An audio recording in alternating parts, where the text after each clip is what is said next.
Hey, I want to welcome everyone. We're going to get started in just a second. We got Glen Tate and Shelby Gallagher in the virtual green room, and we're going to do a few more adjustments. We'll be there. In the meantime, go to the chat room there and put where you're from so we can tell where everyone's from this evening. We'll be with you in just a second.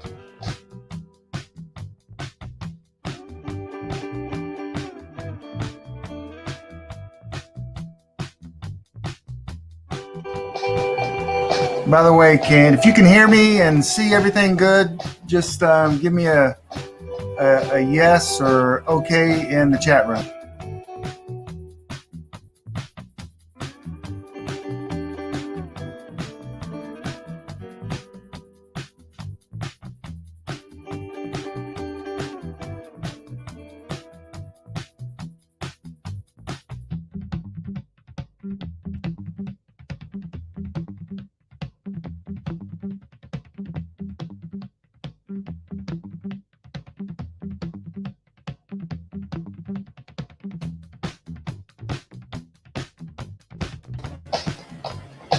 Hey, I know y'all like that music, but I actually started like 2 minutes behind.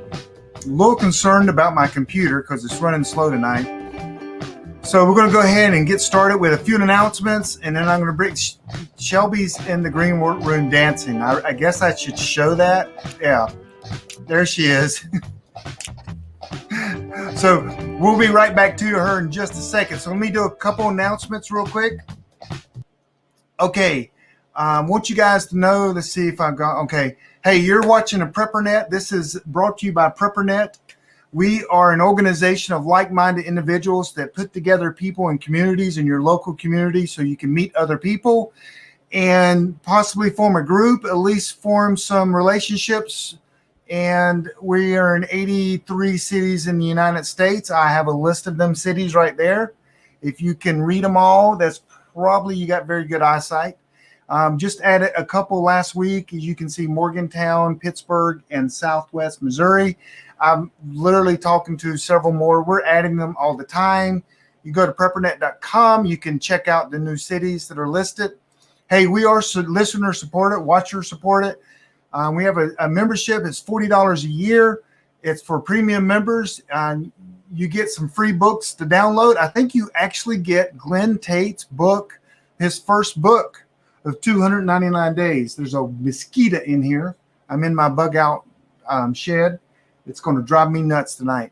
But it's $40 for a year. That's the same as a cup of coffee in Portland. So just go without a cup of coffee for a day and support what we're doing. And I think there's 5 books. I'm getting ready to get to the thing. So we're doing this every Thursday night for a while. We've been doing it for a while. Go back and look at some of the last ones. The last one was interesting with JJS of Amron, Sam Kopler of Forward Observer, and Lady Liberty were all on. But so every Thursday night. So I'm going to show you guys the lineup coming up. As you can see tonight is Glen Tate and Shelby. Next week is a guy called Ross Powell. His name's Ross Powell. He's with a group called 401k Survival 401k. It's preparedness investing. If you want to buy guns, ammo, land, gold and silver and hold it in your hand from your 401k and your IRA, it's totally legal, and he walks you through the process on how to do it. And I've known him for years. I'll just say that many of my people in my particular group is our client of his. So I know him and trust him. Jonathan Hollerman from the Grid Down Consulting, a great brother, man. We're like-minded in like every way. November 19th. Then Thanksgiving, you need to spend it with your family and do no prepping at all, except maybe putting the leftovers in the refrigerator. That's your prepping on Thanksgiving. And then after that, we got Prepper Princess. And if you guys haven't heard of this lady, she's pretty awesome. I met her she's an affiliate with Sun Oven. And she has a couple, I don't know, 150, 200,000 people on her YouTube channel.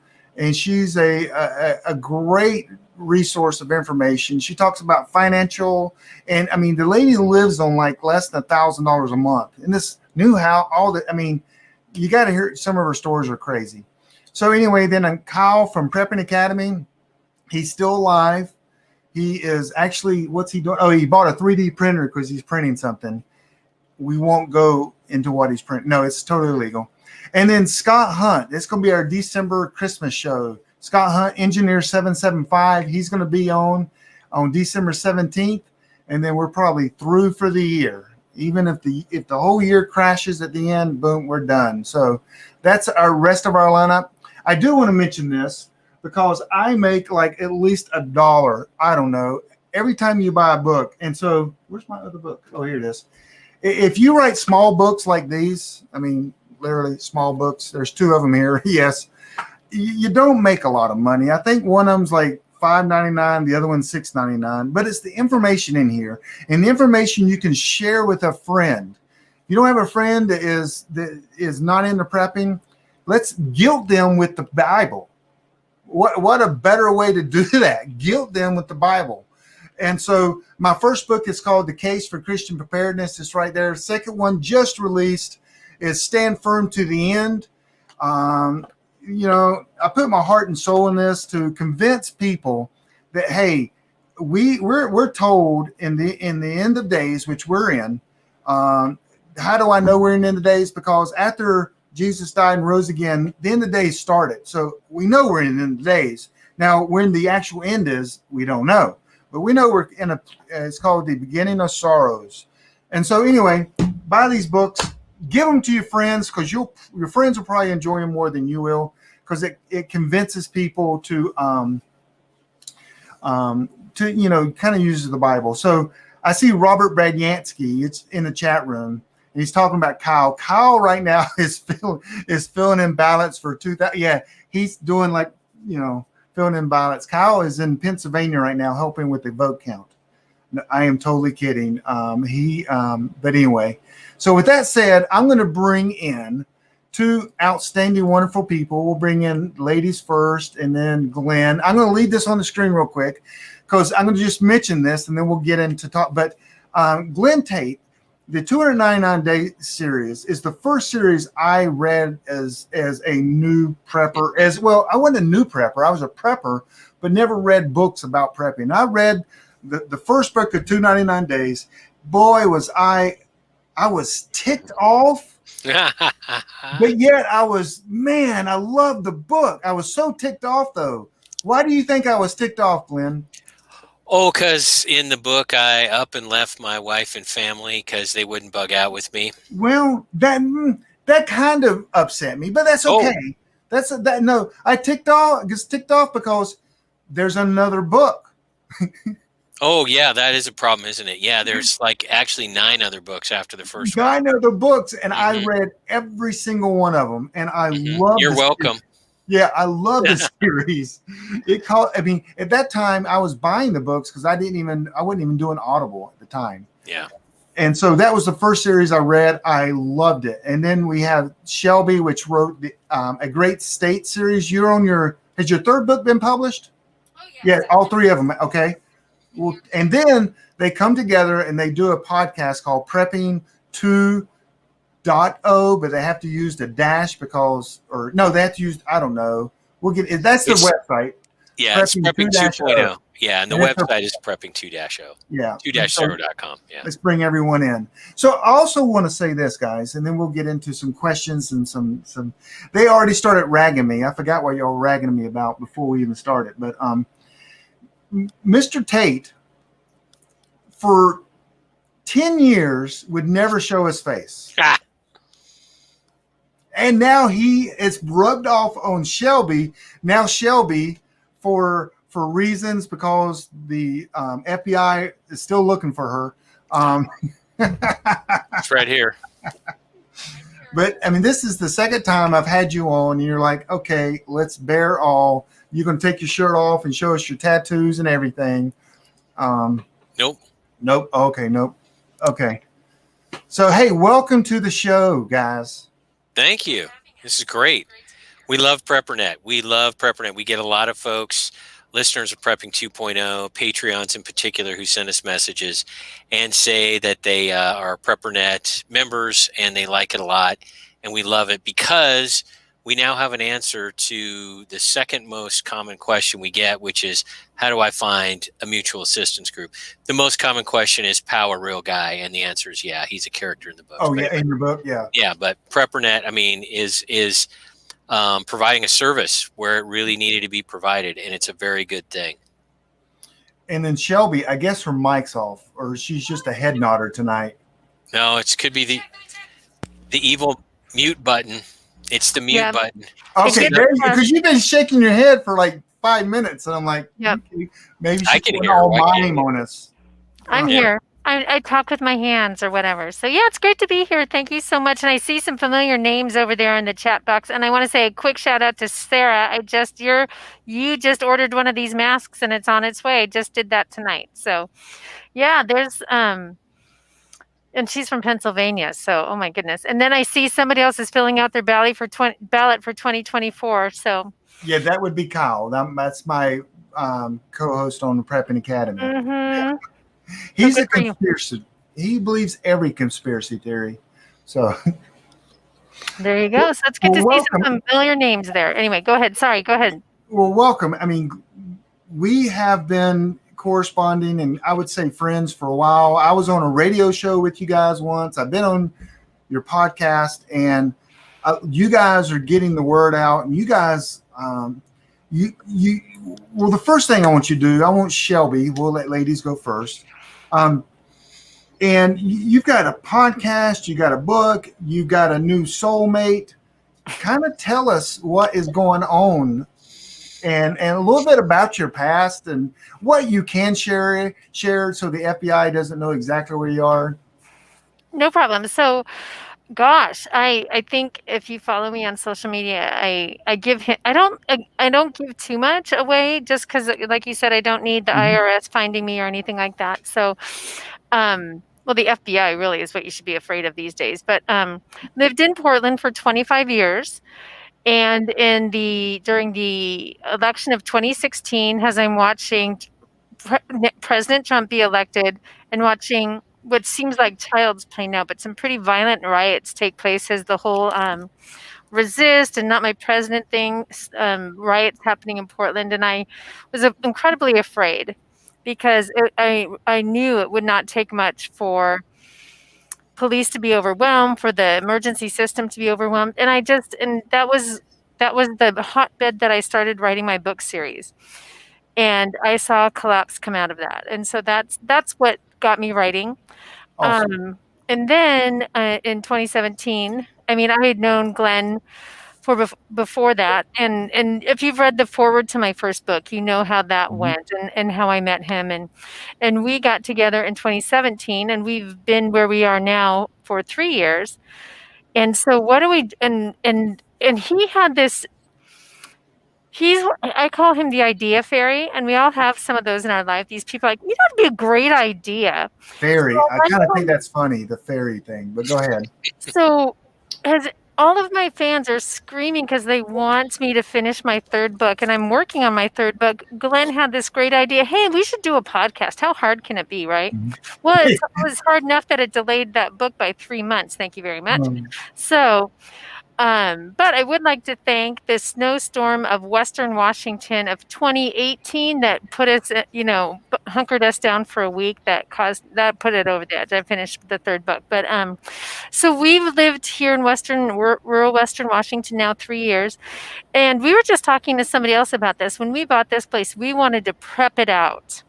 We wanted to make it so that we could stay here, we could hunker down, we could be prepped here, and we have spent a lot of time and a lot of effort doing that. So we don't sit around very much. We are either prepping or podcasting, radio showing, meeting people, and so we do a lot. And I'm not kidding.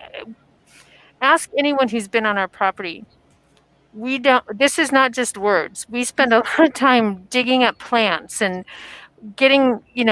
I remember one of the first major projects we did was putting in raised beds in our greenhouse and putting in fruit trees, and just recently in the last couple of weeks we've gotten a couple extra rabbits so we can start doing meat rabbits here soon. We walk the walk. So it's been a lot of fun, and we talk about it as a couple. For us, it's so fun to have this such a like-mindedness. It's like everything we do together. So it's a lot of fun for the both of us to do this, and it's so gratifying. So I hope that helps. I hope that fills in. Yes, absolutely. Well, Glen, I think I'm not sure if I've ever asked you this. So you walk into a gun store because you were interested in guns. Yes. So you became a prepper through the guys in the gun store, or no? Or well, kind of. Yeah, I mean, I already had inklings of. And basically, I went to a grocery store and I saw the semi trucks going in and out, and I realized that there was really no food on the shelves. It was all just-in-time inventory, and then that kind of sunk in. And then I realized how many things could go wrong to delay or prevent those trucks from being there with food. The list is long, and something we all think about. And then I realized how people would absolutely lose their minds. So I was in the prepper mindset. And then I go into a gun store, just like it's described in book 1 of 299 Days. And I was scared to go in there because only bad people go into gun stores, and guns are, and this, you have to remember, this is. Guns are scary. They are. They just explode for no reason. And this is back when I lived in Olympia, which is one of the more liberal cities in the United States of America. It's the state capital of Washington State. So it's all the Democrat, union organizer, state worker, lobbyists, all in the same place. So it's extremely liberal. So when I say I was all scared, because I didn't want to be seen at a gun store. I know that sounds really weird now. This is about 10 years ago, but that was me. So I go into this gun store, this magic gun store, a magic guy named Chip and a magic guy named Special Forces Ted. And we just start talking, and I meet the team there. And as I describe in the book, I would go there. I would do law and lobbying for conservative causes, I may add. And I couldn't handle it anymore. Like at lunchtime, I just had enough of lawyers and lobbyists and politicians. And I would go to the gun store, and Chip, who was much like Tom Sawyer, who let everybody paint the fence white, Chip would let us assemble ARs. And so we built a ton of guns there, and I learned a bunch about it, and I just hang out, and it was so cool, and great guys started shooting with them. And that's how the team was born. So yeah, that is all true stuff. True stuff. That's awesome. So I noticed your background is, don't you have a new studio? Is this your first video in the new studio? One of the first. We've probably done 4 or 5. Yes, okay. The new studio. Shelby did all the soundproofing and all of this. We rented an old office. You'll note the wood paneling, which doesn't bug me a bit because it was a great deal. And we now have a studio. We have, and people that are Patreons of the show, or just listeners of the regular show, Prepping 2.0, they've been following the story of the crazy landlady. We had a crazy landlady who was absolutely insane. That was our first studio. So we go and we move, we do all this stuff, we pay deposits, we do all this stuff. Because we were doing this at our house out in the country that has terrible internet. And we would do the show sitting on our couch and holding a laptop on. It wasn't working out well. So the first studio with the crazy landlady, it's time to connect to the internet, which is why we got an office in town, was because there's real internet here. And she wouldn't let us because she said we were going to steal her identity and a bunch of other crazy, insane stuff. So this isn't the crazy landlady show. This is Preparedness Live, so I'll skip this details. So we had to leave that place. Luckily, I'm a lawyer, so got out of the lease. And we came here to Studio 2.0, as we call it. And we've got a big room for fulfilling merchandise. We have a bunch of I Miss America stuff, patiently awaiting the collapse stuff, like my koozie here, and all that stuff. So we do that here. We schedule guests. We have walls of calendars, whiteboard calendars. I've seen them in the in your Yeah, it's your Patreon. Yep. studio. And so it's great to have this place. And there's something, not only is it great sort of like technologically, and we have really good internet now and all that, and that's great. There's something about having, it's almost like having a home here. We come here, Shelby comes here a couple hours a day usually, and we get a lot of stuff done. We talk to Patreons and fans, and we plan shows, and it's a lot easier to make the show a high priority. It was always a high priority. Now it's like a really big thing. It's a job, and we don't mean that in a bad sense. We mean that in a good sense, in the sense of a priority and taking it seriously. And it's been a blast. It's just fun to come here and then get on the computer and talk to fun people and do videos and do shows. It's been fabulous. So thank you, Patreon supporters of Prepping 2.0, because without you, we couldn't have done this. And we got a steal of a deal. So don't feel like we're wasting your money. Well, I know that. I mean, I'm a Patreon. I'm the smallest there is. I just did that just so I could get some of your updates, I guess, because I care. And Thank you. But as I noticed that the amount of items you have sent out for free to your patrons is amazing. I mean, I'm not even sure y'all even break even, because y'all were sending out all the stuff. People are saying, "Hey, I got this, I got this." You sent out a bunch of stuff, so you take care of your Patreons with extra material, with in every way, don't you? Yeah, and Shelby can describe this: the July goodie bags and the January thumb drives. Yeah, we just started doing it because we love doing it. So, Shelby, what's the deal with that? You bet. So if you're a Patreon, this is what you get to expect coming up here soon. I believe it's $5 and up Patreons at the end of the year. So it'll be right around the first week or two. Wait, because this is nobody helps us do this. We do this, and we spend weekends doing this, and we spend evenings and all of that doing this. But we send a little thumb drive of the previous year's shows. So we sit there and do a copy on multiple laptops. It was kind of funny. We were watching college football, and we would keep going to each laptop and switching out the thumb drives to copy them. So those are coming out in January. Encourage you, if you think about it, if you want to get your Patreon support, $5 and up, you'll be receiving that. And then what we do, and last year was huge, and I'm kind of somewhat afraid for this summer, depending on your level as a Patreon supporter. Yeah, we send out a little goodie bag every July. We are getting better at this, and if you've been a patron, you know that this, it started out small and it's gotten big, and we've got some tools in place, so we make sure everybody gets what they have and have coming to them depending on their level. So last year we sent out masks. That was like our debut of masks. We sent out koozies. Everybody got a koozie. We sent out a power bank. And many of those items right now are on our website. If you want to purchase them, those are kind of the overruns at prepping2-0.com under shopping. So yeah, it's a lot of fun, and it's one of those just kind of keeping the good feels going when people again, this started out as a great idea on our couch one evening in the middle of me writing book 3. This has grown into a community, into something so amazing and big that doing these things for people is really fun, actually. So we appreciate our Patreons a lot. I like this aspect that y'all do this, and you I mean, you're real.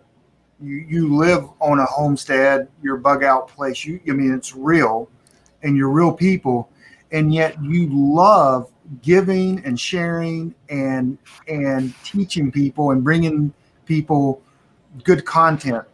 I find a lot of people that are in this industry, they like talking about it more than they like doing it. Yes. And one things that I tell all my anytime I teach a class on groups, many different places, and I really say something. I tell people I pick my expert panel, because you guys are on my expert panel. I pick them for one reason, because one, I know they're real, and then I make a statement that probably I shouldn't make. I always do stupid stuff, and this is one of them. I tell people, hey, if you're listening to people in a podcast or on the video YouTube, and if they don't talk about their groups, I would question if they're really real, because a group is your most important prep. Totally. And if you're not in a group, then these people, these experts, need to be trying to get in a group. And if you've been listening to them for 3 years and they don't talk about groups, they're not real. They're giving you good information, but they're not living it, because a group is your most important prep. It's the hardest prep too, a lot of times, but it's your most important. So then people will say, well, it's OPSEC. I mean, you wrote a whole book about your group. I tell people about my group. And why is that? Because we're smart enough to plan OPSEC and when we talk to people about our groups. Yeah. Yeah, and that OPSEC thing is an interesting point. You noted that I usually covered my face, and there was a reason for that, facial recognition stuff. Also, when I lived in Olympia and was in political and legal circles, I didn't want anyone to recognize me. Now, something terrible and awesome happened about a year ago, and that is we got doxxed by Antifa. Antifa figured out who we are and did a bunch of stuff, so now anyone can find out our home address. Thank you, Antifa. Well, no, there was actually someone in the prepping movement that sold us out. Yeah. So let's just get real about that. Yeah. So that's true. But my point is it was kind of liberating, because now I'm like, yeah, they can find me. They can, I guess, come and get me. Plus, we live in a new place, in a very rural place, where it's not like the most terrible, awful thing in the history of the world to be a prepper. In fact, it's kind of like a good thing. It's just normal. And so I don't have a reason to do that anymore. And we take reasonable precautions. I don't sit there and, write my social security number on the screen or anything like that. So we're not like giving away our identity, but not hiding as much anymore. Shelby with the mask, she has stalkers. So there's a reason for that. And no, it's not a COVID mask. Of course not. It isn't. So anyway, there's that. But yeah, that's a little bit about the doxing and awesome. That, yeah. So now we're going to get some serious questions. Sure. And you guys, how would you describe the state of America today?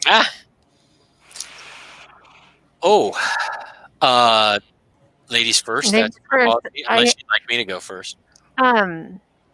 I would say ever since COVID, no, let's go back a little further. I would say ever since, you can go back and back and back. I would say for me, you can go all the way back to the 2016 election when Trump won. And everybody on the left, politically on the left, lost their collective mind. And they have done nothing but try to undermine our president at every step of the way since then. We saw it. 2020 was not just the year of COVID. It was the year of impeachment. It was the year of China trying to undo America with COVID.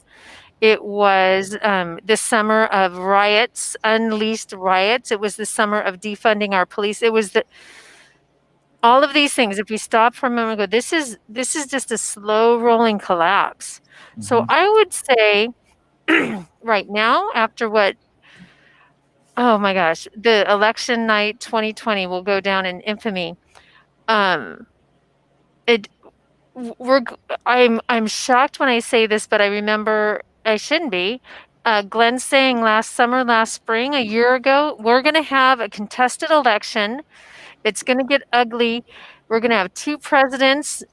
One side is not going to recognize the other, and the other side is not going to recognize the other. And we're going to end up in Venezuela, where we have these two contested leaders, and we're going to be at war. And we're there. We are there. What he predicted absolutely has come true, and we are there. I appreciate our current president fighting as much as he can for the truth. So go as much as, there's not a whole lot I can do except go do it. Go. Don't back down. Don't give up. Don't fight. But we're about a third, if not a halfway through a collapse, and it's going to get ugly. It's going to get really, really, and I'm saying this is somebody in the last 48 hours who has stopped for a moment and just, oh my word. This is insane. And I have prepared for this. I prepared for this for 4 years, and I am stopping for a moment and catching my breath, because this is shocking to see it happen so quickly within 48 hours. If I'm saying that as someone who could see this coming, I can't imagine what the rest of America is thinking. So I think it's bad. I think it's really bad. So Glenn, what are your thoughts? 3 words: decayed, divided, fragile. Decayed, the moral decay in this country is off the charts and is really why we're having all these problems. Enough of that. That's pretty obvious. We're incredibly divided. I mean, look at all these election results. If you look at nothing else, you have to start with the presumption that it's about a 50-50 vote. And then there are little teeny votes upward or downward from that. And that's unusual. Shelby and I have done political things. And in the past, I don't mean being a candidate, consulting and managing and lobbying and stuff for conservative candidates. And it is very unusual to have that sort of thing. As far as fragile goes, the economy is being propped up. It's going to just implode here pretty soon. Everyone listening to PrepperNet Live knows why, but decayed, divided, and fragile, and cruising for a bust up. And it's what we've been preparing for. Shelby and I have talked a lot about the 3.5 plan. In April of 2017, we went to a great prepper expo in Washington State, and speaker John Jacob Schmidt, so I'm giving him credit for coming up with this. He said in April 2017, you need a 3.5 plan because in 3.5 years, election day 2020, by then things are going to be hollowed out and bad, and the elections are going to be a nightmare and a bunch of other stuff. And we looked at each other and said, yes, we do need a 3.5 plan. And that was our guiding principle for all of the things we did, the homesteading stuff, the list. It would take 2 hours to describe all the stuff. And so we worked the 3.5 plan, and here we are, and we feel like we're in pretty decent shape.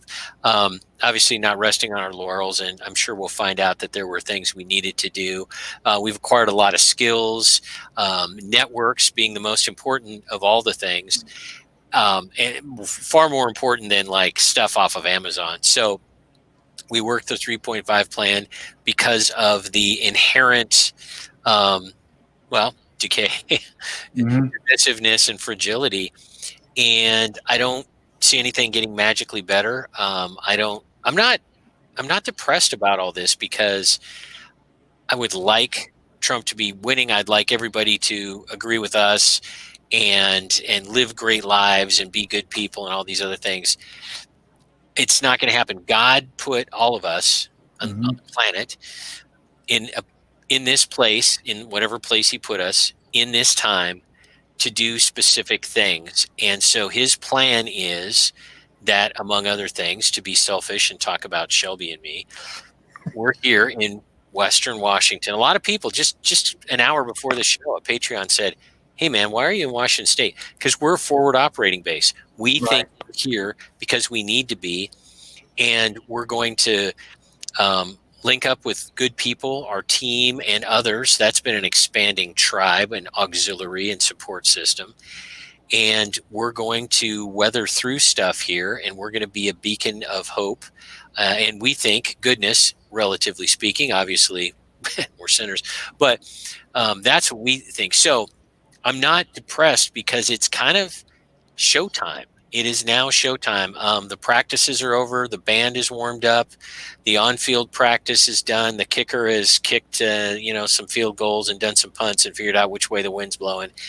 And now it's time to take the field, and that's what we're ready for. And it's coming to fruition. It's just the pace is quickening. It's boiling to a point, and here we are. And we've done a lot of work, and we've met a lot of people, and now it's going to play out as it plays out. Well, looking into the crystal ball that you have, Shelby, She does.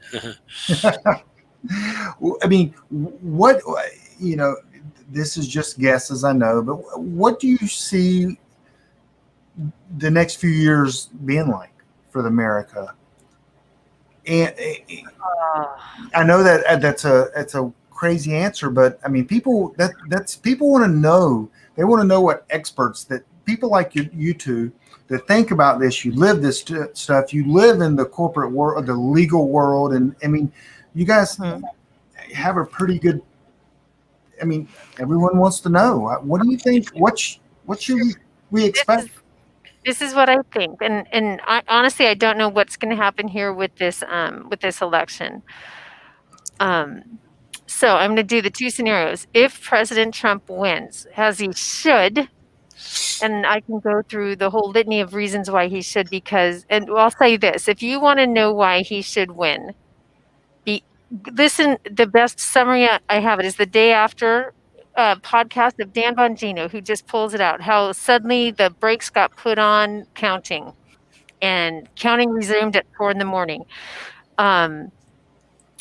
If he can legally fight his way out of it, it will be 2020 on steroids for the next 4 years, in which case we as preppers need to have a 4-year plan then, because just like in 2016, we all met preppers who were like, oh, sure, I don't need to prep anymore. Trump won. Nope. Right. That's going to be 4 more years of the Democrat Marxists, socialists trying to undo everything he does. And it's going to just get worse. What we saw in 2020 is just going to be worse and for 4 more years.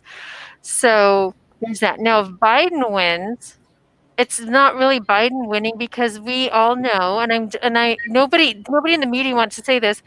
One, he's compromised. I agree with other politicos out there that say he shouldn't be impeached from moment one because he's compromised. Should be indicted before he takes office. But that whole conversation is off the media map right now. It barely was on it. And if that doesn't happen, it's going to be Kamala Harris' presidency, because he's in bad health. Let's just put it that way. You can't, every time he stood in front of a microphone for the last 6 months, he can't say words right. Give him I was joking about it at one of the recent, the last debate. I said, just ask him what year he graduated from high school, and just have him try to recite numbers, and he can't do it. Well, Trump would say he was too stupid and didn't graduate, but right, exactly. So his health is in poor health. Let's just call it what it is. It will be a Kamala Harris presidency. Kamala Harris is a socialist, and she is just doing this right now. She is. So it's going to be socialism unleashed, because that's the one thing the left does. When they have the gavels, when they have power, they don't stop and do gentlemanly things like the right does. They don't wait for due course. They don't wait for things to go through Congress. They just start hammering. So things like gun rights, gone. Things like property rights, gone. Increased taxes, up. Inflation, all of the things. Just at that moment, you need to stop and go, okay, what happened to Venezuela when Maduro took office, and apply it to your life and be ready for it. That's what I think is going to happen. And then America, this right here will be true, because America will truly, truly be gone. Yes. That's what I think. What do you think, Glenn? Yeah. Oh, yeah. So, one thing I would add to this, I'll go to the Biden winning the socialist route for America. It'll be regional in a sense. There will be national. I almost said national socialism, which of course is Nazism. I don't mean that. I mean socialism on a national scale. Yes, there'll be that, regulations and healthcare and blah, blah, blah. But a lot of places in this country, the South, the Mountain West, rural places in general, are going to increasingly not adopt this stuff. I could see a lot of counties, for example. I think counties are your natural sort of unit of government for this stuff. A lot of counties are going to declare themselves sanctuary counties, meaning they will not enforce the Kamala Harris gun laws. They will not enforce the Kamala Harris tax laws, and just go down the list. And so they're going to be somewhat autonomous islands of dissent. The question is, what will the federal government do to crush them? So that'll be interesting. So, well, you've got the Biden, I'll call it the Biden scenario. Another thing is going to happen, and this is actually hopeful. Now, it's not good news, but it's less than bad news, and that is this. We talked about it in one of our shows. We actually coined a term that I think is going to take off, and that's cartelification. We're not saying the Mexican cartels. It's not like, there's going to be that, although it could be like that. But just, you look at other parts of the world where there's no legitimate government and there is no respect for the rule of law. Side note, the sheriff of Philadelphia refused to to enforce a court order today to allow Republican observers to go into the processing place and see that. That's what I'm talking about when I'm talking about lawlessness. So when that happens, people still need stuff. And I'm not talking drugs. I'm talking like groceries, perhaps, or whatever it may be, dental care. I don't know. And there's going to be a cartelification, and they're going to be like corrupted law enforcement. I'm not slamming law enforcement. I'm just saying it'll be a thing. There will be security companies. There will be domestic private military contractors, and all that stuff will exist to sort of somewhat mitigate the bad stuff. So you'll still be able to get dental care. It's just, and I talked about it in my books, it was the Rotary Club Mafia. No disrespect to the Rotary Club. Yeah, all the Kiwanans out there are like, yeah, we hate Rotary Club. But it'll be like, if you want dental care, you gotta talk to this guy. He's a Russian mob guy. He makes sure that you pay in gold and silver and you get your teeth done. So you'll still be able to get dental care. It just won't be like it is now. So that is what I see, cartelification, or the Trump route, which is just conflict, somewhat open warfare for the next 4 years. Either way, relying on the government as little as possible, cartels as little as possible, being out of cities, all this prepping stuff is absolutely necessary. No matter what the scenario ends up being in a city and being dependent on anybody is terrible. And so that's why we prep. That's why we to add on to that, a lot of people today, and matter of fact, someone's already posted it in the chat about maybe at least the Senate will stay red. And I'm like, whoa. Now we loved when Trump just did some executive orders from his office. I mean, we loved that because we loved what he was doing. And then he would strike down some of the things that Obama did. And we loved that. If Biden gets in there, I mean, it's almost fair game. So I'm not sure the Senate, I mean, you tell me a major bill that the Senate passed in the last 4 years. They really haven't done anything, but Trump has actually gone through with executive orders and made all the stuff that we like happen. So Biden can do that, or Harris can do that with a pen from her office, and people go, well, the Senate's going to protect us. And I'm like, again, Trump, we were kind of on Trump's team and we liked it when he did it. Biden's going to now have that same power that literally 20 years ago, presidents didn't do that. They couldn't get away with that stuff. And now he set, the standard. And so that kind of scares me. I do like the idea the Senate does stop the court packing, though. Boom, that's over. That can't be done because the Senate does control that. So the court packing, so the law of the land's not going to change, but the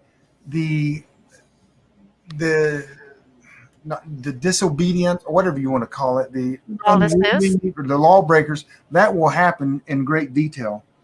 And and so as you're talking, I'm writing notes down of questions I need to ask you, and one comes from the book. So let's keep going about America, though. So what do you think is the driving force for the Sam Copeland said on my show last week, he goes, guys, this isn't an organization of Black Lives Matters and Antifa, and he goes, they're very unorganized, but they do have an organization. Sam said it's more of a movement, and a movement is something, an organization you can talk and rationalize with. A movement, you can't do that. It's harder to do. And so he says it's more of we got to start thinking of this as more of a movement than it is an organization. I kind of agree with him. And a movement is hard to stop. What do you think of that, Shelby? I agree and disagree.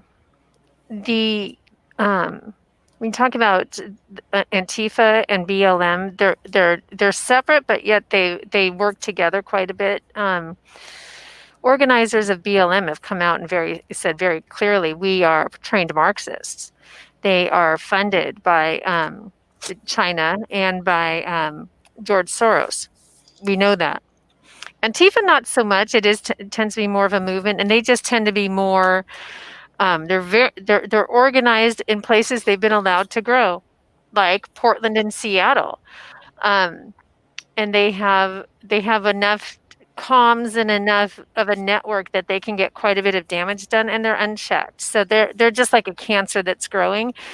And you're right. And so in that sense, I think they are organized. Antifa, not so much. I think BLM definitely is. And how you know BLM is organized is when I think, where was it? I want to say Tennessee somewhere, the riots that took place. We all remember, and all of a sudden somebody got footage of that U-Haul just handing out to these rioters the signs and these. It's meant to look like it was grassrootsy, but no, they're just handing supplies to these rioters. And I want to say that was Chattanooga or it was somewhere in the Midwest. It was anyway, Louisville. Thank you. So there's that. So there's a little bit of both to that. George Soros, I'm sure, is behind a lot of the BLM as well as the Chinese. So there's some organization there. The problem is that they are unchecked. The problem is that we're in cities like Portland and Seattle, 90% of the charges that are brought against these people are not prosecuted. Right. In places where they're prosecuted, they don't grow. It's crazy. It's just crazy. So, they're getting dangerous, and they are overrunning. The problem is too is that they're overrunning police forces, and they're demoralizing police forces. And when you look at that play out of a playbook, that is straight up socialism. Defund the police, and then put in. It's just. So we and I know Glenn has some really, thoughts on this too, but we're being played. As America, we are being played. We are having a Marxist ideology. It came in slowly. Through Obama. A lot of it was Obama, just getting us used to the idea. Trump stopped all of that. And now it's coming at us like left and right. And when I call Democrats socialist, when I call them communist, I'm not saying that lightly. I'm not calling them names, actually. I'm naming the truth. Someone pointed out to me recently, if you look at the platform of the Democrat Party, the current, like what they believe, and compare it to communism, it almost reads verbatim. I'm sorry, that is not America. Communism and capitalism and the Constitution we live under cannot live together. So I got a little bit off track there, but I hope that answers that. And I know Glenn has some thoughts here too. I agree with Sam. It is a movement largely, and I'm sure Sam meant this also, it is led and organized by some incredibly sophisticated, smart people with tons of resources. What I think is going on in the United States now, and certainly as the election stuff plays out, I'm sure you've heard this term, everybody, a color revolution. And when a lot of people hear the term color revolution for the first time, they might think like racial stuff. No, it's not it. The term comes from Ukraine, where the people doing this revolution stuff had orange flags. And in Libya, the people that toppled Gaddafi had green flags, and there are different colored flags all over the place. That's where the term color revolution comes from. Okay. It starts with a very sophisticated deep state, and yes, that's a thing. I recommend people go back to some of our old episodes of Prepping 2.0, especially the one with a guy named Jack Decker, who's an intelligence guy who came out of the agencies. I won't say which agency. And he witnessed firsthand the battle, like a daily battle in his office, like a line down the middle of his office, deep staters and free peoples. And he describes it. It's absolutely fascinating. Anyway, so you've got that kind of organization, and then you've got the masses, and it is a movement. And what typically happens is there is an election. It is a contested election. Does this start to sound familiar? Mm-hmm. There is disinformation, propaganda, outright cheating, corruption, and then there is the two president scenario We had Special Forces Ted on 3 episodes, and he talks about this, the two president scenario. And then there's a big fight over who the president really is, and you've got the masses. This is where the movement and mobilizing comes in. Masses of people occupying the Maidan Plaza in Kiev, for example, and these big fights like this. And then you've got the security forces trying to hold them back. Security forces are accused, like the Berkut in Kiev, were accused of committing atrocities. They may have, I don't know. And then it's like that. So if you want to see what's going to happen in the United States, I highly recommend that you watch footage, hopefully not media stuff, but I mean, just you look at what happened in Ukraine in 2014 and into 2015. Because I'm a nerd and I also kind of sort of speak a little Russian, and I was fascinated. I was trying to listen and improve my Russian to listen to the Russians, who, yes, did invade the country, the 2 provinces. Look and see what happened there in Ukraine, and it'll tell you exactly what's going to happen here, because there's a formula, color revolution formula. It's done by people. It's done by the bad half, if you will, of the Central Intelligence Agency and the U.S. government. And it's done by, and there's Soros stuff, and there's big tech. There was all kinds of Facebook and Twitter stuff in the Ukraine thing. They would suppress one side's opinions, and they would boost the side they wanted. And so there's your preview. And it's really not complicated when you just open your mind to the possibility that, as Shelby said, we're being played and this is a color revolution. I think the conservative side of the country isn't being played in the sense of they're willingly falling for something. We're reacting. We're counter-revolutionaries. And the leftists, and they are indeed communists, some are socialists. There's a big difference. Socialists help communists come to power, and then communists kill socialists when they come to power. It's happened every single time. Right. And so that, I think, is what, when I was a kid, I was fascinated by the Revolutionary War. I thought, wouldn't it be cool to live through something like the Revolutionary War? I'm not enjoying this right now. So I don't want, anyway, there you go. Color revolution. Google the term. Don't rely on CNN and Wikipedia. It's exactly what's going on, and I bet you $10 Sam would agree with that. Yeah. Okay. I'm going to switch the gears just a little bit, because I mean, you guys are right on with everything you said. So in your reading and studying and everything, a lot of the people in Preparedness have been talking about an upcoming food shortage.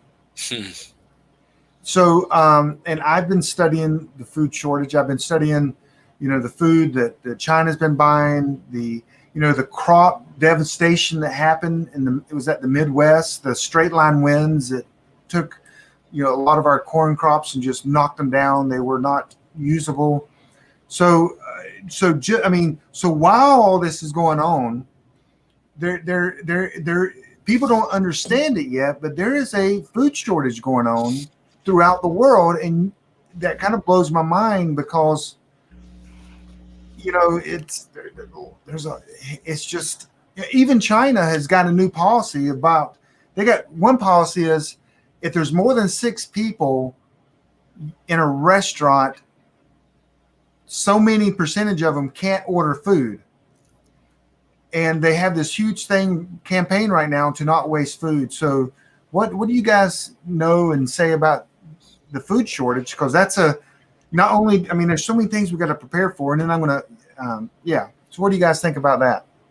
You'll knock it out of the park. Yay. So I encourage, we are blessed at Prepping 2.0. We have a great guest that we've had on a couple times. The most recent one, and that's, you guys, this is me having to read. September 9th. So September website, prepping2-0.com, to the September 9th episode. 10 reasons why Dan, the food industry executive, warns that this winter will be worse than the COVID shortages we had in the spring. And he lays it out. You can hear us during that show. We are writing like constantly, because we just took massive notes. Everything he predicted in that 2 months ago has come true. possible political unrest. And keep in mind, part of the food shortages that are happening, and I don't want to repeat all that, but I will say this to give you an idea: the food shortages that we had in the spring were pretty severe.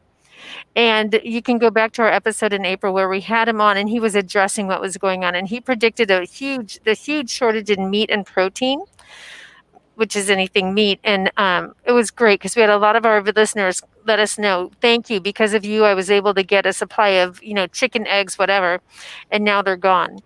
He says that will be much, much worse this winter because the system, the whole food industry system, is still recovering from that worldwide. And the big shortage that he said was coming up this winter was packaging.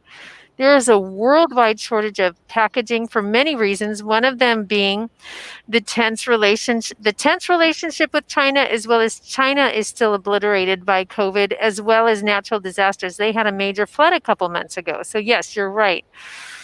But he talks about how packaging, like just lids to, little flip bottles and things like that, they can't find them. And you'll notice, and I've noticed too, packaging of things that I buy ketchup in one bottle and it now it's a different bottle. So you can see companies trying to adjust to that. But he goes into 10 reasons for that.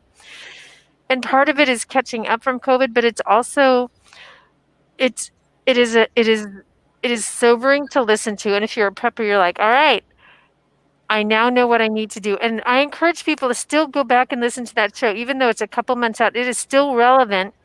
And here's how I know that what he said is true. And everything he has said is true. And I joked with him, I said, everything you said is true, except for one thing. You said this would happen in 18 months, and it happened pretty quickly. And he admitted that, one of the guests that we've had on recently, Jeff Reynolds, he lives in Portland and has written a lot with PJ Media.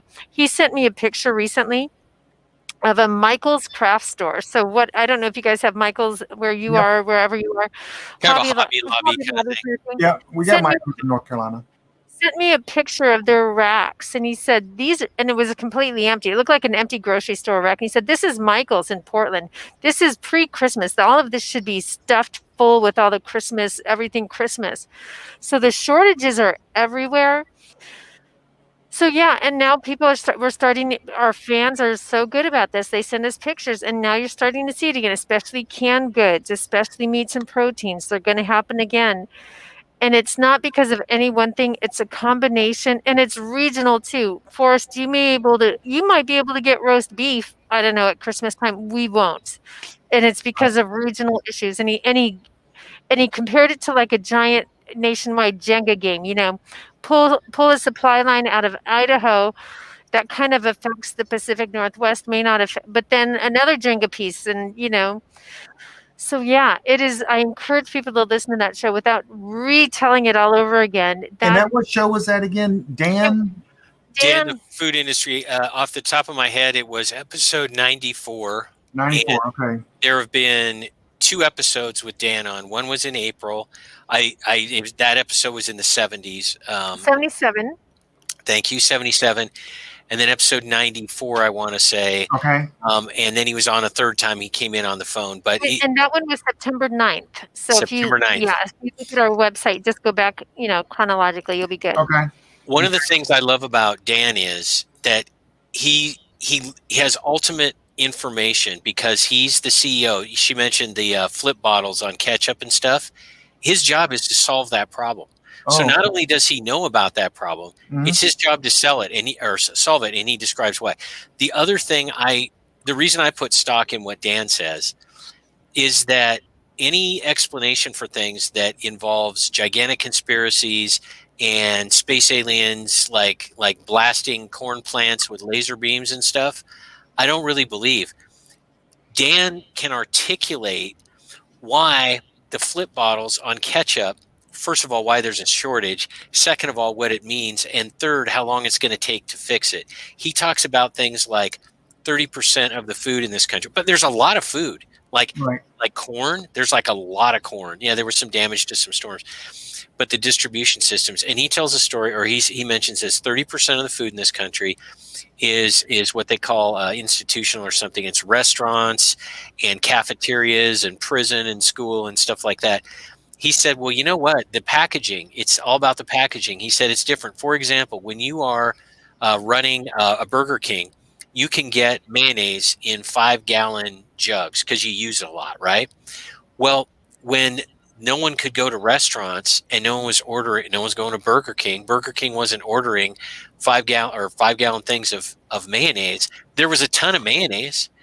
It's just that 30% of the food was going into things like 5-gallon tubs of mayonnaise, and it wasn't. Now you can't just switch over to the small thing that's like in your fridge, and hopefully you don't use Miracle Whip because I cannot be your friend if you do. But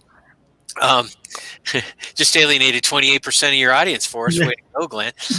But that is a great illustration. It's a very rational, believable, understandable, not dramatic, not conspiracy explanation.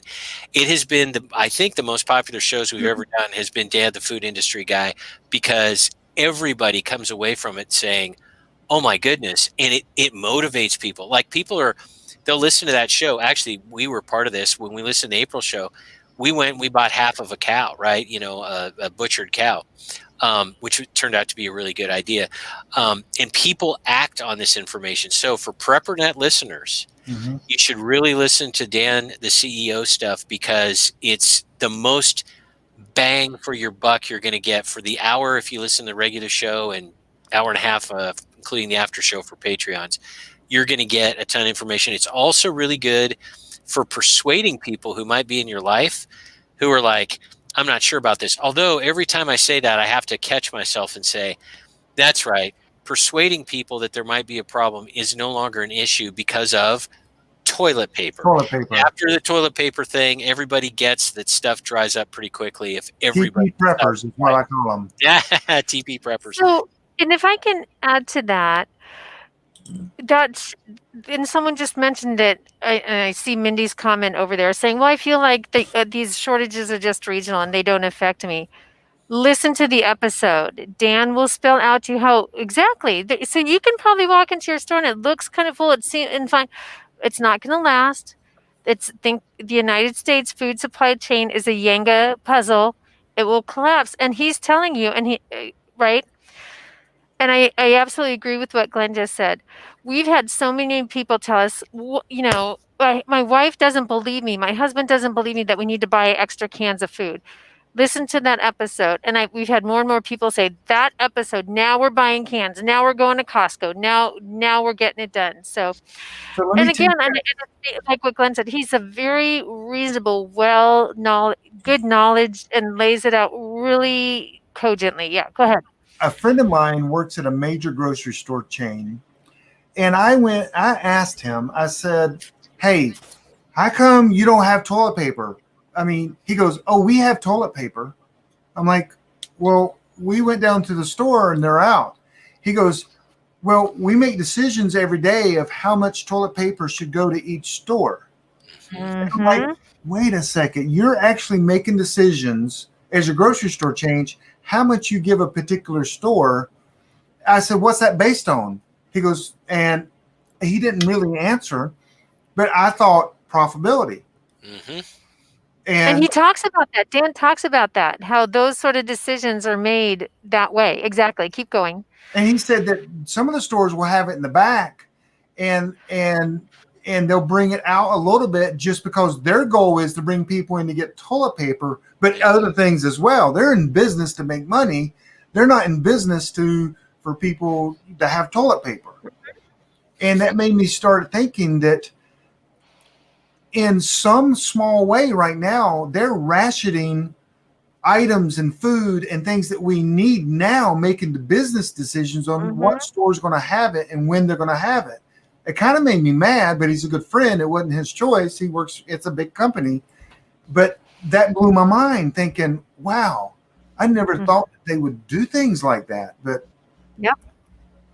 Yep. And Dan talks about that, how profitability, if a food distribution chain can save money by putting toilet paper, paper towels, cans of beans over this way and get the stock out, they'll do it. And because they're losing money anyway. This is and if you're in the food industry right now, it's hard. I will say this, you can still get these things. I would say meat and protein are an important thing if you can't buy them at your store at a reasonable price. Gosh, around here where we live, we saw beef go to $20 for a pound. It was crazy there during the COVID stuff. So we bought a half a beef. Find those alternative ways. And right now, I'm trying to raise meat rabbits, and I'm having a hard time finding rabbits and rabbit supplies. So people are getting on the I prepping can train, send you and some that rabbits. feels great. That feels great. I can send you some rabbits. I got about 30 within like 10 feet from me right now. Oh my goodness. Okay, wow. No, Yeah, I'm they're good. Pop them in the mail. Pop them in Just the mail. just stick Pop them in the mail. Pop them in the Just mail. overnight them. No problem. Yes. What So could go wrong? so there's a food shortage. Countries falling apart. So, you know, and I know you guys talk about this, but hey, what should these people be doing? What should we be doing right now? The uncertainty of who's going to be president, food shortages are coming. We got the virus coming. When the virus came, I told all my friends, and I don't know how to say this, but a lot of my church friends and a lot of my friends, they didn't know I was a prepper for 15 years. I just kept it to myself. I tell everybody I came out of the closet, but I was telling people to buy food, and everyone's like, why? And I said, because do you want to go to the grocery store and get food when there's a virus going around? They're like, oh. So that was the number one thing feedback I got from my friends going, man, I am glad I didn't think about going to get food. And it said that a lot of them thank me for just saying buy food. So with everything going on, the uncertainty, the and we do have the toilet paper, the TP preppers. What should people be doing right now for the winter and moving forward? I'll start and then Shelby can finish. First of all, mental preparations. It's spiritual preparations first, but this isn't specifically a religious show, so I'm going to keep the religious stuff, a little bit under wraps because, I want to respect the audience here. So spiritual, but really mental preparations. Understanding can happen. I suspect with the combination of the TP prepper phenomenon and the fact that we're on PrepperNet Live, everybody listening understands that stuff can happen. So those are probably taken care of. Community is huge. Now, family, I should start with family, getting your family squared away and making sure they're on board. Harder to do than it looks. Shelby and I both know this, and it's been painful and difficult. So we get it. Community would be there, just knowing, what kind of people are around you. Here's a big one, but is probably one of the biggest preps you can do. Move out of the cities. And move out of the very densely populated suburbs too. And I don't say that lightly. I know that's a big deal. I know that's a heavy thing on a lot of people's heart who are listening now. And I don't mean to be flippant about it. We had Matt Bracken on, who's a prepper author and a SEAL and a bunch of stuff. And he surprised me. I said, Matt, what are 3 things people can do? And he said, location, location, location. And I thought he was kind of kidding because it was kind of funny. And he was dead serious. He said, and this was February. He said, you must move out of the city. So there's that. Those aren't the things that people like to hear because those are like the really big, hard things to do. Everybody wants to hear about, well, I've got a link and here are 10 things that, Amazon links and you can get stuff. Food is really important, obviously, for everything we've been talking about. Water is huge. Everyone should have a water filter. Forrest, I know you're a fan of Sawyer filters. Other people get Berkey. I think they're both good. I've heard good things about both of them, but it's $300, $400, I think. I got mine years ago. And you got to invest in that. You can have all the guns you want and all the food and all the cool tourniquets and everything else, and you're dead in 3 days without water. And there will be disruptions regionally speaking to water supply. And water is one of those things that is so easy to take care of prepping wise. Again, the water filters we mentioned are extremely effective. Water treatment pills, life straws, those are more sort of the emergency things. You can't really live off of water treatment pills for very long. bleach, water storage, all those kinds of things. Water is enormously important. Just getting together with other folks, doing some food, and this is going to sound self-serving, but it is not. For people that are really starting, and especially people on a budget, which is a pretty big segment of folks out there, and I get it. I mean, nobody has like a prepping line item in their budget, their household budget. You're like, okay, there's like rent, groceries, and utilities, and prepping. No, it doesn't exist. Would be to read Shelby's books, especially book one of A Great State. It's the perspective of a single mom, and starts off with 25-cent, sale bottles of barbecue sauce. So those are some thoughts. I'll throw it over to Shelby to finish up what I didn't get, unless you'd like to say something. I want to say one thing about the location. So, you guys know this is like a $6 book. So I make what, $2, maybe less than that from Amazon. Just the way it works. I don't do this for the money. I do have a new book coming out, and it's going to be awesome. You're going to be on the show and talk about it in December. Yep, and it's going to be awesome. It's almost ready to produce another one. It's a different type of book. This is a biblical book kind of thing, but I just want to say location. So I build a case in this one that biblically that you need to be out of the cities, and I think it actually is biblically not to stay there when times of disasters or calamity or anything like that happens. Many times in the Bible, they tell you to flee to the mountains. And I take that in the day that we're called in the end times, the birth pains. And I go through that, and it literally tells people in the Bible, if you listen to the teachings, there's nothing good in the cities. And there's just nothing, a lot. And so this book will, if your family's having second thoughts, if you can't afford it, let me know. I'll send you the PDF or whatever, but it's like $6, and it goes through Bible verses of why we need to be out of the cities, why we need to be prepared. I think it's demanded in the Bible, and I put my case here, and I got a theologian to go through, especially both of these theologians. This one, the guy that did this was a guy named Norman Geisler, one of the best theologians. And y'all know who I'm talking about? Oh yeah, I absolutely. actually met him once. Yeah. I know, I met him once. Yeah, he went through this to make sure I was theologically correct. His understudy went through this to make sure I was theologically correct. And so anyway, I just wanted to throw that out there. And so, go ahead, your turn, Shelby. So yeah, I was gonna say, if you are not a prep, I think this is not going to be this audience, but for those of us who are preppers, and we've been doing this, and we're thinking about what we need to do right now. If you're prepping what we jokingly say 1.0, and you're kind of new to the game, and you just started doing this like during COVID, first of all, you're not alone. A recent poll came out about a month ago that 52% of the American public are stockpiling food and essentials right now to fight a civil war, to fight back and survive a civil war, not COVID, civil war. 61% believe we're nearing a civil war. 49% strongly think we're heading toward a civil war. I think all of us in this room on this discussion, probably in this chat box, would agree.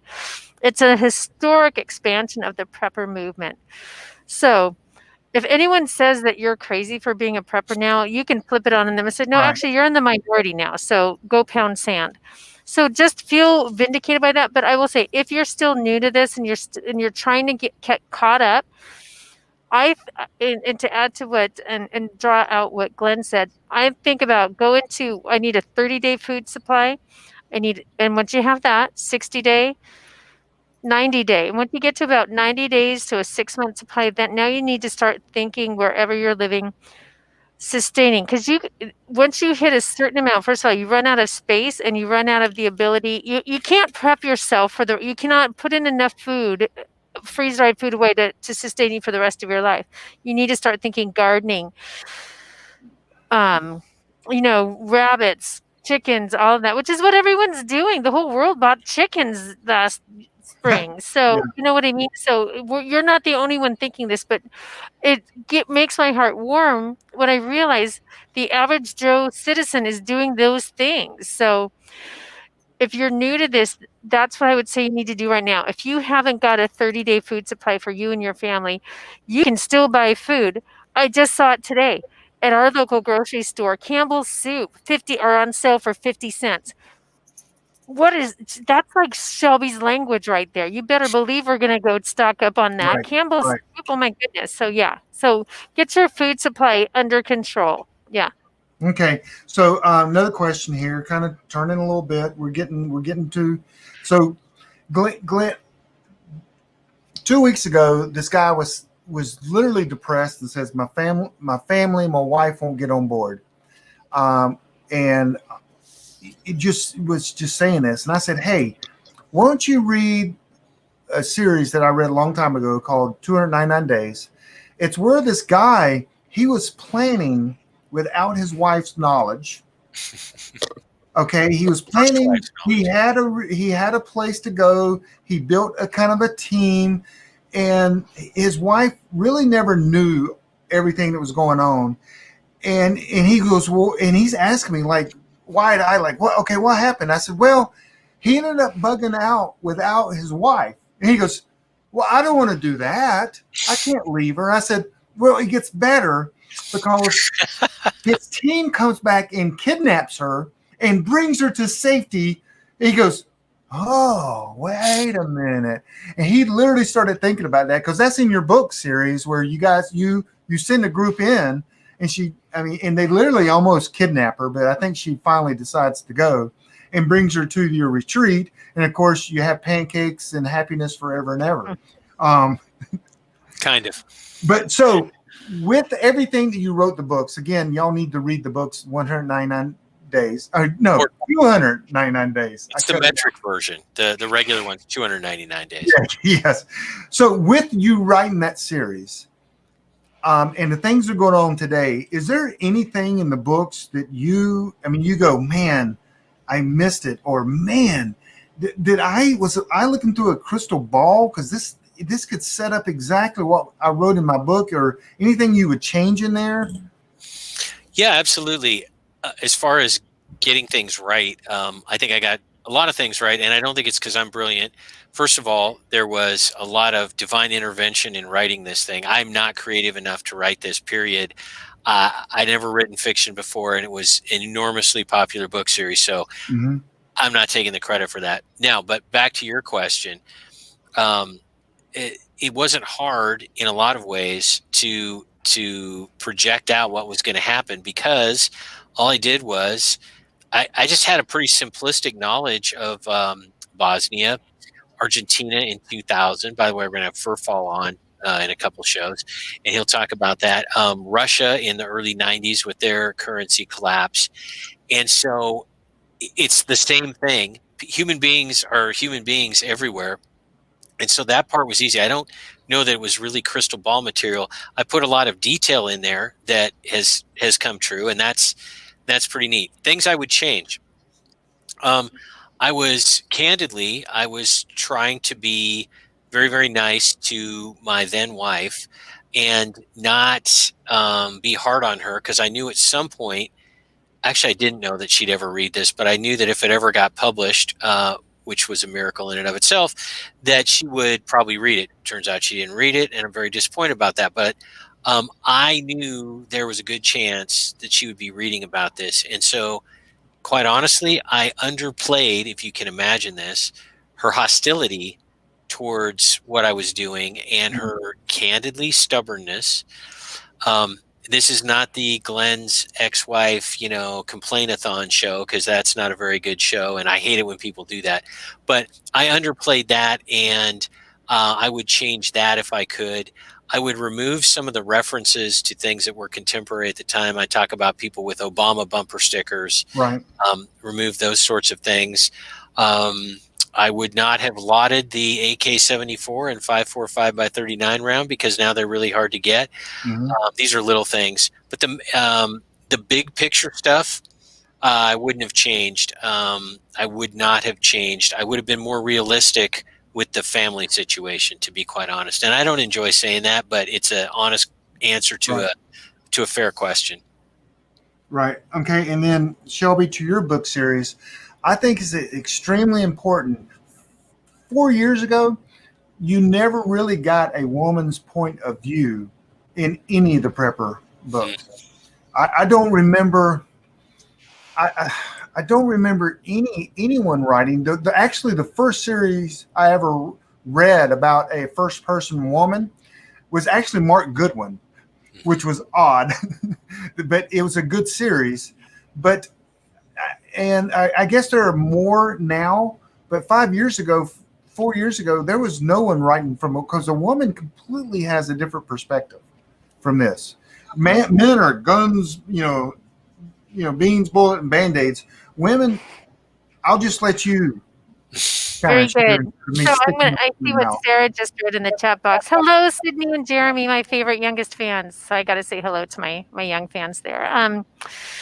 Yeah, I remember having conversations with Glenn about this in the beginning as I'm writing, and we would joke about it because we would have what we would call these literary agent conversations, and we would be like, all right, well, let's have a literary, and I would ask him, and we had long conversations about that very thing, that this was very unique. And my concern and what drove me is that, well, I'm just going to give you some statistics. Over 50% of the children born in the United States right now are born to a single parent, primarily, obviously, a woman because she's giving birth. Women are, I mean, if you've had a baby recently, you know this. You're given here's all the freebies in the hospital. Like, you can go and get these services and these freebies and these handouts and these, honestly, government programs. And I talk about that in my book, about how you are marketed to, and you're a demographic that, I remember driving down the freeway on I-5 in Oregon, seeing billboards trying to, advertising, come join this government program, basically. And I remember going, I've seen the budget in the state of Oregon. This is not sustainable. You can't be doing, I remember I grew up in the Reagan era. It used to be like, it was a good thing to get off of government programs. And so to see this was just sad to me. But on the other hand, I'm also like, what happens when this crashes? I know, because I was in politics. I used to do citizen lobbying. Oregon can't afford this. Why are we encouraging people to be dependent upon government when government can barely take care of itself? So, and if this crashes, there's going to be a lot of women and children that are going to be without. And then at the same time that was happening, as these thoughts are going through my head, Venezuela was crashing during this time. And I'm reading stories out of international news sources of women prostituting themselves, selling their children into sex slavery, trafficking themselves and their children, professional women who are teachers, doctors, lawyers, because they are hungry. They are doing this. And I'm like, this is why I'm writing. I want women to see, one, that they can prep. Two, you may not be able to do it all, but you can build up your skills and your preps to the point that you can be a meaningful member of a community and have something to offer. And that's community's most important. And I feel like I hit the mark on that pretty well. And I'll tell a story. I remember it was a year and a half ago. It was the last time the Prosser, Washington, there's a big prepping expo that happens in Prosser, Washington. It was the last one. This last April one didn't happen for obvious reasons, but it was the year before. This woman, after I gave my talk, came up to me and she's in tears. And I couldn't understand why. And it, of course, made me cry. And she's like, what is going to happen to all these women when this whole thing goes kaput? I'm so glad you wrote about it, and every woman needs to read your books. And so that's why I wrote that, because I wanted that response, but I also want women to see that they're capable, that they can do this. And I'm not a feminist, but thank you very much. Thank you, God. I know, and I don't want to ever seem like that, but women were capable. And there are times, and I've talked to Glenn about this, there are times when I'm like, okay, I'm a woman and I need help, and I'm look around and I'm not, okay, I'm it. This is it. That was before me. Yeah.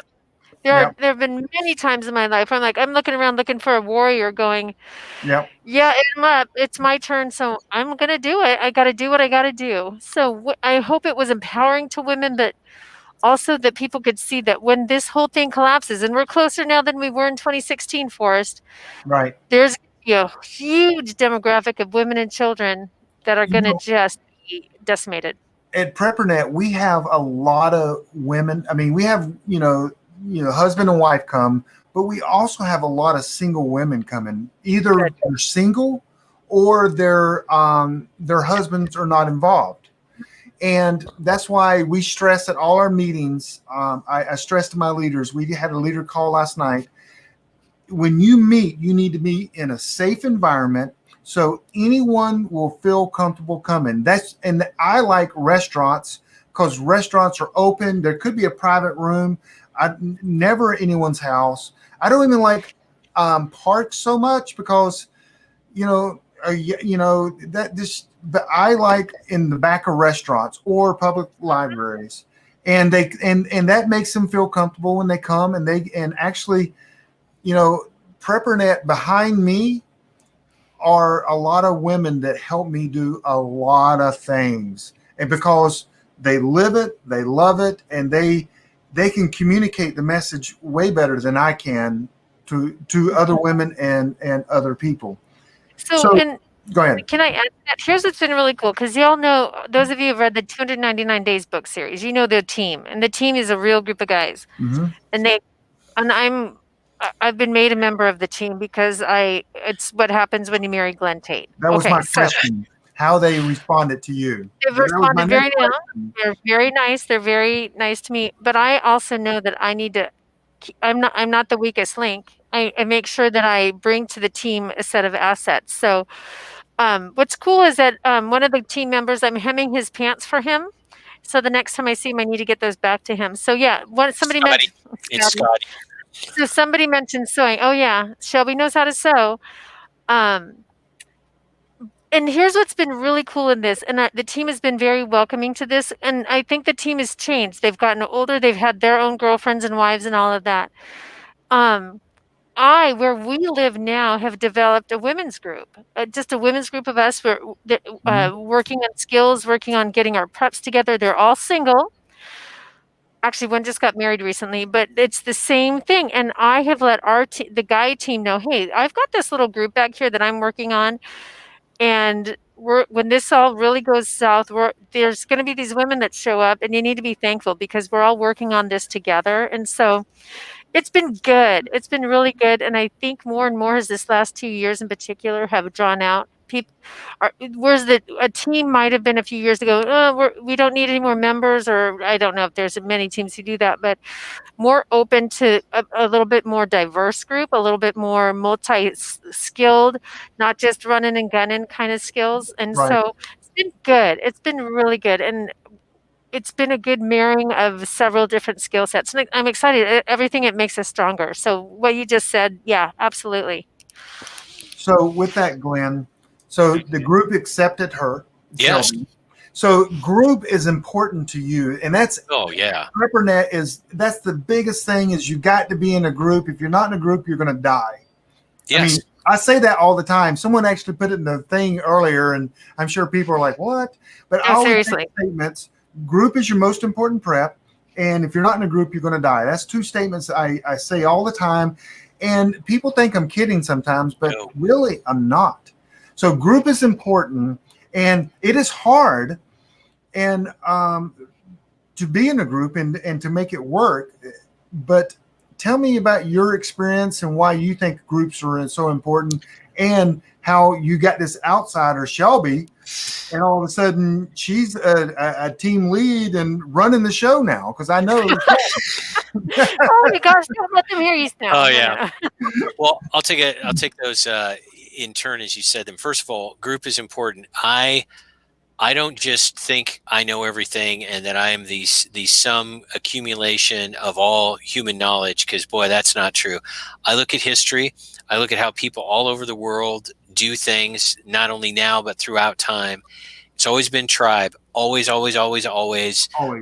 Nations and these conglomerations of people that we have now, like big American cities, are very new and they're very much the exception to the rule. So I look at the rest of the world, and so tribe, also, not like I have a big connection here. I'm an enrolled member of an American Indian tribe, so I'm like an actual for real Indian. I don't look very Indian, but I get what tribe is. So there's that. There's my starting point. So that's why group is important. Here's another way I come to conclusions about things like this, without relying on my own self, because that's unreliable. And that is, I listen to what people who know the stuff are experienced, not just have like degrees and stuff, because that doesn't do much for me. Mm-hmm. I listen to Green Berets. Special Forces Ted will tell you this. Recently had on the show Mike Glover, who's a former Green Beret and does American Contingency. And he and I had a great conversation in an episode that's coming up out in about 10 days about community. And I listen, and I don't just listen to a guy say, yeah, I'm a Green Beret and community is really important. I listen to them talk about examples of what they're talking about how tribe works in Afghanistan, and how when people don't operate within the tribal system, stuff doesn't work. So I take all that in, and it's unanimous. Tribe, group, whatever you want to call it, is the way to go. Obviously, a family is part of all of this. I mean, it's kind of like family and tribe, and at some point they kind of mix together, blah, blah, blah. So that's why I think that. As far as Shelby's acceptance by the team, here you've got 6 alpha males. And then you got, we called it, and for those of you who are familiar with the Beatles, you'll know what Yoko Ono did to the Beatles, right? Oh, and I was like, well, I'm not going to be Yoko. No, Yoko Ono married or whatever, John Lennon, and pretty much is widely regarded as the reason the Beatles broke up, because she was divisive and blah, blah, blah. And so from like day one, Shelby was like, I am not Yoko. And she was very deferential and stood back and didn't presume anything, which the guys appreciated. She proved herself to them by knowing stuff, having the right personality, judgment, demeanor, disposition. There we go. That's the word I was looking for. And they knew that she wasn't like crazy, fly off the handle. She wasn't just like, I'm Glen's wife, so I guess that means, a whole lot to everybody. She approached it very respectfully, and it was great. And it was actually stunning. We've never actually told this story, especially on the air, about how all this happened. So we're all the team and Shelby at the time. There was a difference between those two groups at the time. We were at a team member's house, and we were going over a bunch of stuff. And one of the team members, and by the way, there are new members to the team who aren't in the book, so I'm not using names. Whenever it's one of the people from the books, people are familiar with, like Scotty and getting his pants hemmed up. Right. I mentioned the name. So this one of the new guys, and by new guys, what, like 4 years, 5 years now? That's new. Like, we're still vetting him. No, we're kidding. But he said, it blew me away. I had no idea this was coming. He said, team vote, Shelby should be on the team. And I went, I'm a former lobbyist. I like smooth things out and count votes and figure out how votes are going to go before. I don't like surprises when it comes to votes. And I said, I'm going to recuse myself. I didn't know what to do. And it got really quiet, and everybody just raised their hand. That's one of the things about our team.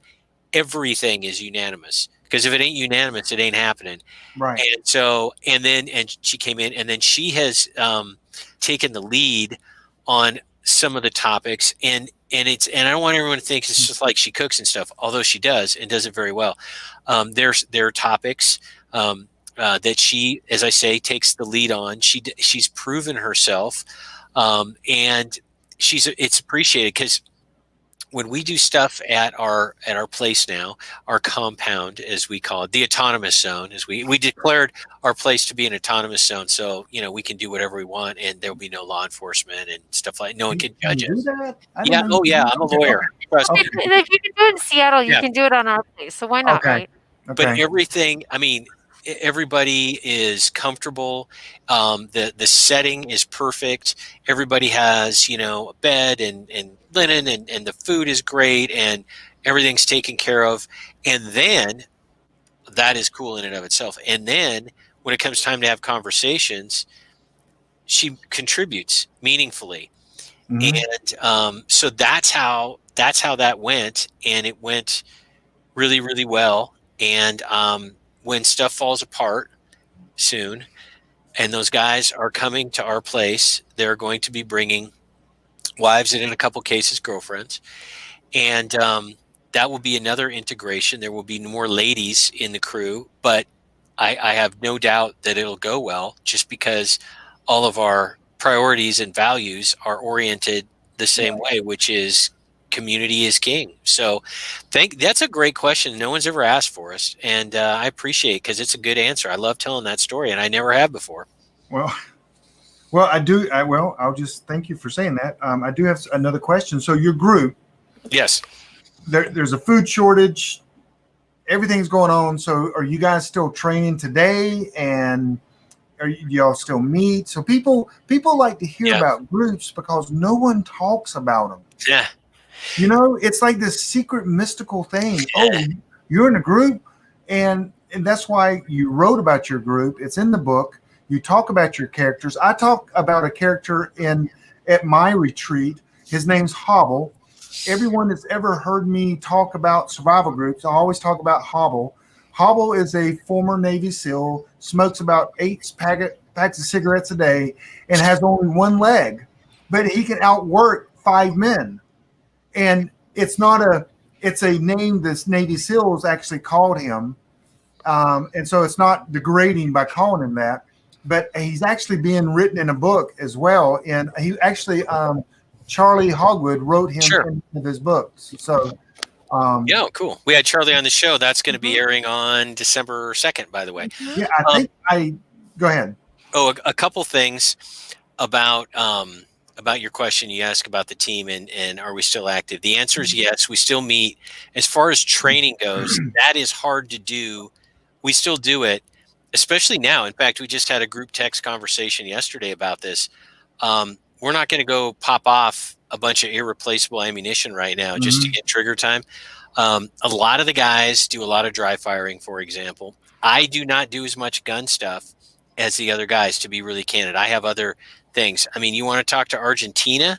I can do that with my radios. So that's kind of cool. But that's not where you're going with this. So yeah, we still meet. I think we meet more than we really train. We love to train. But see, here's the thing. A lot of the guys, 3 or 4 of them in particular, that are more of the gun guys, to be honest, will go train on their own. They will go together. There'll be 2, 3 guys, whatever.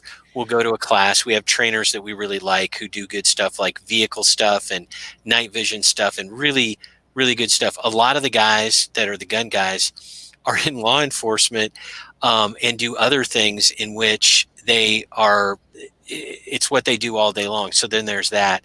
But we do get together, and we've had, I think this is really cool. Everyone's going to assume the team, we're all like, got rocket launchers and cool stuff. One of the things we did recently, and Shelby organized this and made this turn out so well. We all went to the dollar store in my town, and we all bought a bunch of food, and we came back to our place and we vacuum sealed it. We had a second time where everybody brought beans and stuff they had and Gamma Seal lids and everything. And we just had like a food preservation party. It's not just about guns. And so we do a lot of that kind of stuff. We do a fair amount of social stuff. There's some distances involved. We are far away from the Seattle area where most of these guys live. So that's a bit of a thing. This weekend, we're going fishing with POW. I mean, there's that. So we do a lot of stuff. We keep in really close contact. I don't think we'd be capable of not being in close contact. We've just become enmeshed in each other's lives. So with that, Shelby, your group, I tell people how my group is kind of like a family. Mm-hmm. Yep. And over the years, it's less training and more just kind of hanging out, just loving being around each other. Would you say that's kind of a true statement for you guys? I would. And I was actually going to say that where I think the group started out back, when the books were written, to be kind of the running and gunning kind of group. And it was good at the time. They needed that. And that's what was appropriate. Now it's grown into this tight knit tribe, and it's one step away from blood family. And I think as people have gotten older and different phases of their life, it has become more social, and it's become more of a family get together. And many of them, we went to a preparedness expo about a month ago, and many of them came just to kind of hang out with us and go to a preparedness expo. That's kind of what we did last month. That was our event. And we meet once a month generally. And as the holidays come, we'll do a holiday event. But I will say this, though. One of our most recent meetings, I want to say it was September, all of us were feeling, this is coming. The election's coming. We're getting ready. We did a little bit of an inventory. I could have asked these guys a year and a half ago, are you coming? Who are you bringing? Especially what food are you bringing? And I would tell them, don't come here without bringing some food, because I can't feed all of you.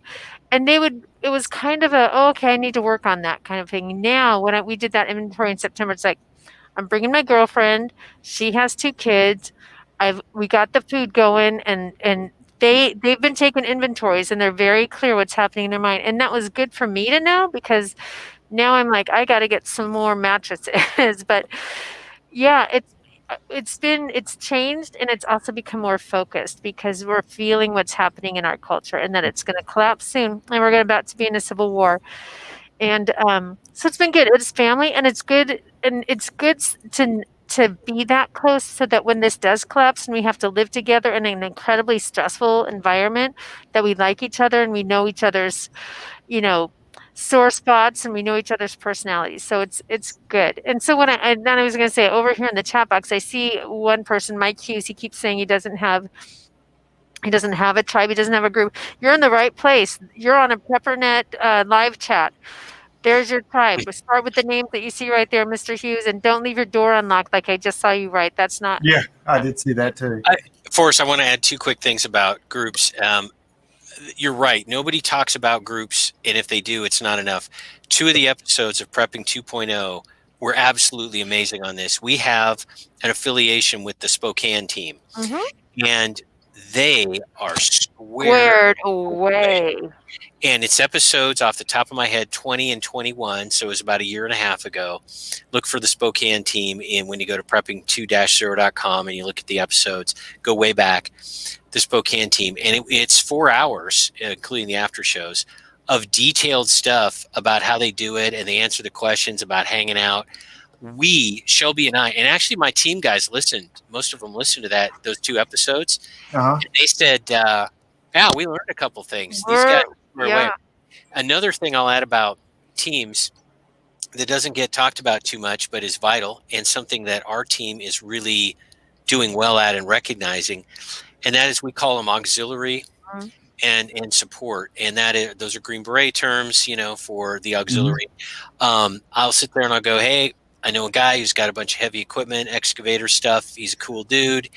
You should meet him. He's a cool guy. I think he'd be an asset. And we talk about this. And everybody, to varying degrees on our team, is out there looking for other people who wouldn't be necessarily team members, wouldn't necessarily live at our compound or anything like that, but are handy dudes. How about a locksmith? Would that be a good guy to have around? I mean, at least have access to. And Isn't that called a shotgun? I don't know. Go ahead. And so we're part of the team, in a sense, is the development, that would be the word, the development of auxiliaries and potential, partial team members, JV squad. I don't mean that like they're not cool. We just don't know them well enough. It's a multi-year process to really get to know somebody well enough. I really encourage people to not just think about their mutual assistance group, but to be going out there. I ran into a special operations guy in my town, and we've developed quite the friendship. That's another example. He'll probably not a team guy. I don't know him well enough, but great guy to know, great auxiliary guy.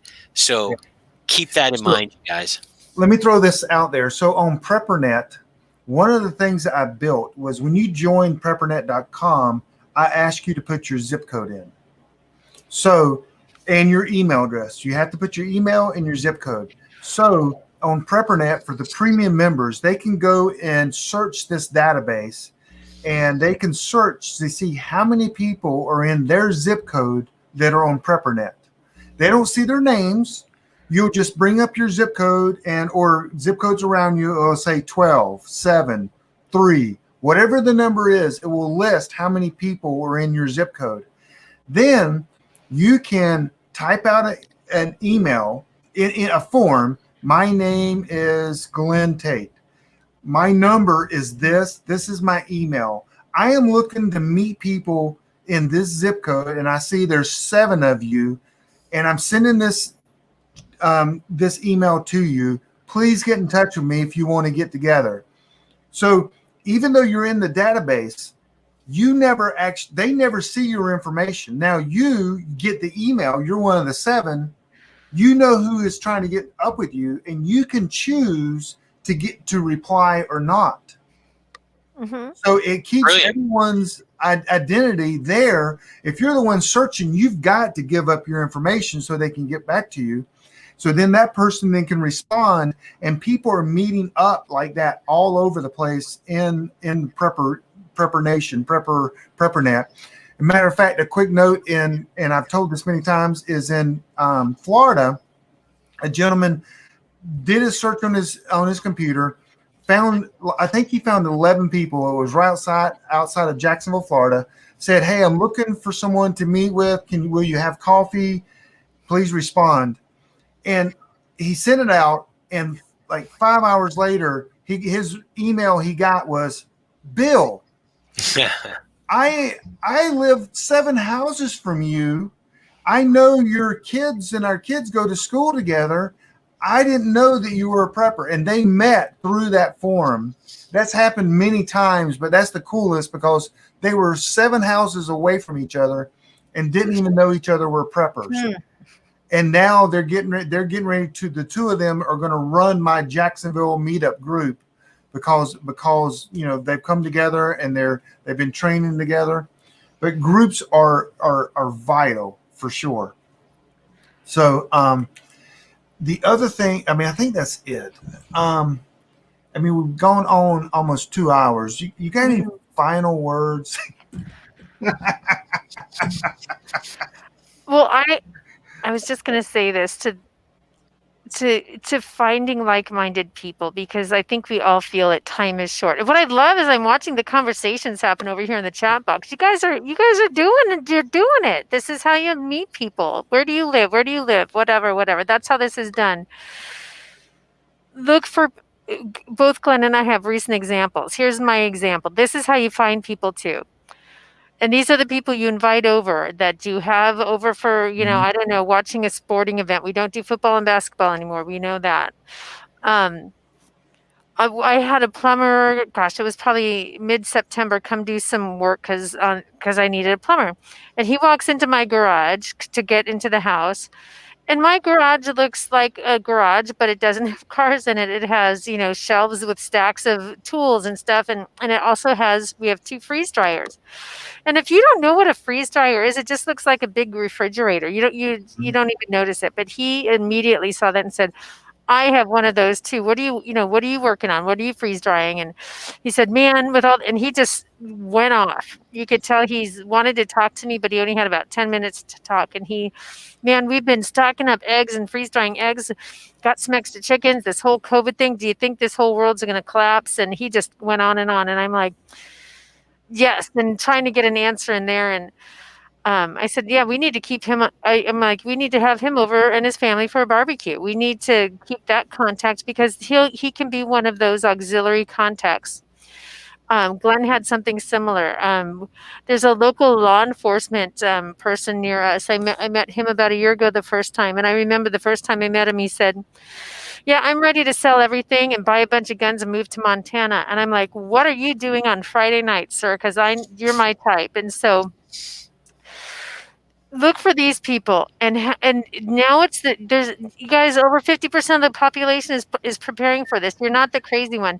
It's you need to have that conversation, like, where are you at in preparedness for this? What do you think is going to happen? Because I'm looking for people that if they need to call on me and I need to call on them, we can have some trust there and build some contacts. So have those conversations. I would say build contacts more than I would say build trust, but we've managed to get probably a good dozen, would you say, Glenn, and our good people in the last year. Yeah, and we're just growing those relationships. So this is how it starts. The problem is we don't have much time anymore. There's no more procrastinating on this. Right. So we do have meetups all over the United States, guys. A good way to look at that is go to preppernet.com or just go to meetup.com and type in search Preppernet any distance or near you, and it will bring up a group. They meet every month. Some of them are meeting weekly now. And if there's not one, if you live in Podunk, you know, we can't, you need to be more of Podunk, I don't know. It's hard to meet people in the rural area, but if you're near a major city and there's not a group, start one. We can help you. That's what I do every other Wednesday night. I talk to the leaders. I motivate them. We train each other, and we help each other grow the group so people can meet each other. I have city leaders all over the United States our meetup has just, and our email list and people joining has been crazy. But hey, if there's not one in Louisville, Kentucky, let's start one. And it starts with you. And then that's how you meet one. My leaders will tell you the best thing about being a city leader is they get to handpick people that they want to be friends with and possibly get into a group one day. They love that. And they love helping people as well. Mm-hmm. We're coming up to the 2-hour mark. Before anyone leaves, though, please subscribe. I never say that. And a friend, every time he texts me, he goes, tell people to subscribe. and like the video, but subscribe. So just do that. And we're on every Thursday night. You saw the list. And if you want to join Preppernet and help us out, it's $40 a year.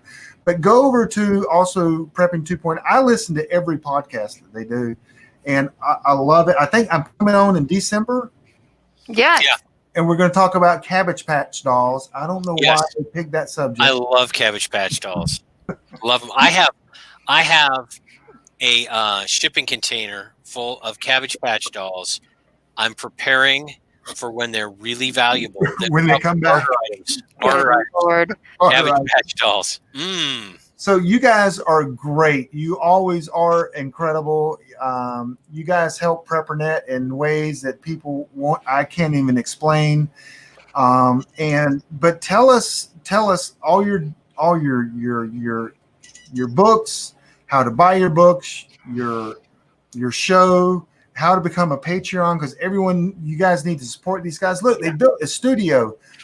I have a bug out shelter that, I'm not doing. I don't have soundproof walls. That's impressive. Oh, let's talk. Yeah, we can fix that for you. So give us all the digits and everything about you guys so people can follow you and support you guys.